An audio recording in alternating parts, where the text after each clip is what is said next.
जिब्रील अमीन से पूछ लिया, फरमाया जिब्रील सबको मेरी रहमत से हिस्सा मिला है, आपको भी कोई मिला है? मिला तो बताओ ना। तो हज़रत जिब्रील अर्ज़ करने लगे, हुजूर बिल्कुल मिला है। कहा किस तरह?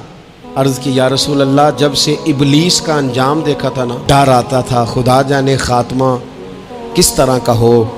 लेकिन जब आप आए, कुरान आया और कुरान में हज़रत जिब्रील का जिक्र आया तो फरमाते हैं मैं समझ गया, अब अल्लाह ने करम कर दिया है, अब तय कर दिया है कि जिब्रील अमीन अलैहिस्सलाम के जो एजाज़ात हैं वो हमेशा एजाज़ ही रहेंगे।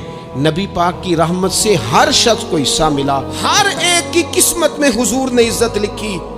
कहा बाप राजी हो गया तो रब राजी हो गया। फरमाया माँ के कदमों के नीचे जन्नत, बहनों की बेटियों की परवरिश जो करके आएगा मेरे साथ जुड़ के उंगलियों की तरह जन्नत में जाएगा।